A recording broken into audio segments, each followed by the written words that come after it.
তবে তো সবসময় ভালো লাগে, যেহেতু প্লেয়ার মাঠে ফিরছে, এটা খুব ভালো জিনিস। আর ইনজুরি ছিল, একটু টাফ টাইম গেছে। সবথেকে কষ্টের ছিল যে বাসায় থেকে যখন খেলা দেখছিলাম, খেলাগুলো খেলতে পারছিলাম না, এটা একটা কষ্টের জায়গা ছিল। প্লেয়ার থাকলে তো ইনজুরি থাকবে, এটা মেনে নিতে হবে। কিন্তু ওই যে একটা জিনিস ছিল যে রিকভারিটাও করছিলাম, আবার ঠিক সেম টাইম এমন অনেক সময় থাকে যে খেলা থাকে না ইনজুরির টাইমে, তো ওই টাইমে গেলে একটা রিকভারি হয়। এখন ধরেন খেলা ছিল আর ইচ্ছা ছিল যে শুরু থেকেই খেলার, তো এটা খেলতে পারছিলাম না, এইটা একটা আফসোস ছিল। 2024টা যদি জিজ্ঞেস করি কেমন কেটেছে সৌম্য সরকারের? পুরো দুই ফরম্যাটে খেলেছেন, ওয়ানডে খেলেছেন, টি-20 খেলেছেন। না, যেটা খেলছিলাম শেষের দিকে এসে ইনজুরি হলাম, তো সবসময় চেষ্টা করি যে ভালো করার, কিন্তু হয়েছে বা হয় নাই ওগুলো তো চলে গেছে।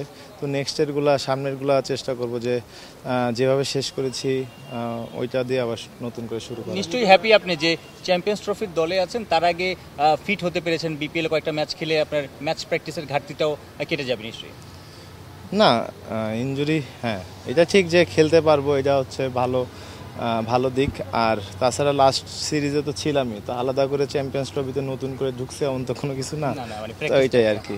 না, এই যে ডে বাই ডে ভালোর দিকে যাচ্ছি। এতদিন ধরেন ব্যাটিংই করতে পারতাম না, এখন ব্যাটিং করা শুরু করছি, ফিল্ডিংও আস্তে আস্তে করা শুরু করছি।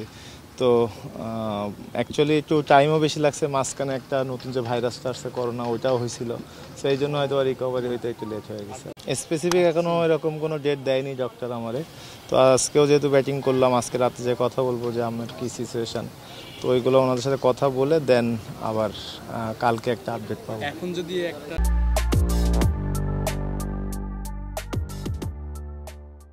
নেক্সট উইকে যদি একটা ম্যাচ খেলে ফেলতে পারেন, তাহলে কি আপনার চ্যাম্পিয়ন্স ট্রফির জন্য আসলে জিনিসটা একটু সুবিধা হবে নাকি?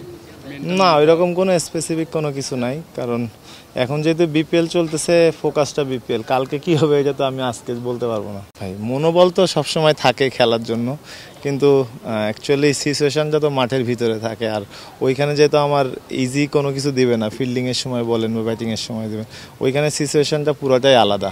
সো ওইটার জন্য এইখানে যত বেশি মেন্টালি টাফনেসভাবে প্র্যাকটিসগুলো করতে পারবো, ওইখানে আমার জন্য ইজি হবে। আফগানিস্তানের বিপক্ষে দেখলাম যে 20-30 রানের ইনিংস আছে, স্টার্ট করে আসলে ক্যারি করতে পারেনি। ওয়েস্ট ইন্ডিজের দু একটা ভালো ইনিংস আছে, এগুলো বড় করা, সবাই তো আসলে সৌম্য সরকারের কাছ থেকে বড় ইনিংস চাই, আসলে এগুলো নিয়ে কাজ করছেন কিনা? শুধু যে আমার কাছ থেকে বড় ইনিংস চায় না, যে সব প্লেয়ারের কাছ থেকেই চায়। তো হ্যাঁ, ওইগুলো হলে হয়তো বা অন্যরকম প্রশ্ন হতো যে আজকে হয়নি, সো চেষ্টা করবো নেক্সটেরগুলো যেন বড় হয়। না, অনেক কিছুই তো থাকে, হ্যাঁ স্কিলের কাজ তো এরকম বড়োভাবে কোনো কিছু হয় নাই, একটু খেলার পরিবর্তন, মানে সিচুয়েশান অনুযায়ী বা ওইখানে যে উইকেটগুলো ছিল উইকেট অনুযায়ী আর কি খেলার চেষ্টা করছি।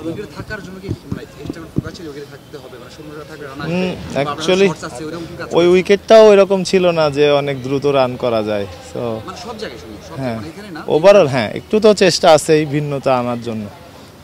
সম্মদা, টি-20 নিয়ে আমাদের একটা ব্লেম ছিল যে আমরা টি-20 খেলতে পারি না, কিন্তু ওয়েস্ট ইন্ডিজে ক্যারিবিয়ানদের আমরা যেভাবে হারিয়েছি, তার মানে কি প্রমাণ হয় কিন্তু আমরা টি-20 এখন পারি? আপনি একজন হার্ডিটার ব্যাটার হিসেবে আপনি কীভাবে মূল্যায়ন করেন এখন বাংলাদেশের টি-20? এই যে সবাই যদি বিশ্বাস করি আমরা পারি, তাহলে পারবো। আমরা তো কেউ বিশ্বাসই করি না যে পারবো, আগে নেগেটিভ কথা বললে তো হবে না। ওই টুর্নামেন্টের শুরুতেই আমি বলছিলাম যে আমরা যদি 3 সাইডটাই ভালো করতে পারি, আমরা জিততে পারবো যে কোনো টিমের ইসে। হ্যাঁ, আমরা ওইখানে ভালো করছি, কিন্তু এটা আমরা কত বেশি কন্টিনিউ করতে পারবো, এইটা হচ্ছে আমাদের ইমপ্রুভের জায়গা। যেমন এই বিপিএলে দেখেন অনেক রান হচ্ছে, বলাররাও ভালো করতেছে। এইটা যদি আমরা ডে বাই ডে কন্টিনিউ করতে পারি, তাহলে আমরা টি-20তেও এটা ইমপ্রুভ করতে পারবো। কারণ আমরা জানবো যে 200 রান কীভাবে করতে হয় রেগুলার, 10টা উইকেট কীভাবে নিতে হয়। এইটা যত আমাদের আয়ত্তের ভিতরে থাকবে, তখন আমরা ওইখানে গেলে প্রেশারেও পড়বো না, আর প্রেশারটা ইজিলি আমরা হ্যান্ডেল করতে পারবো।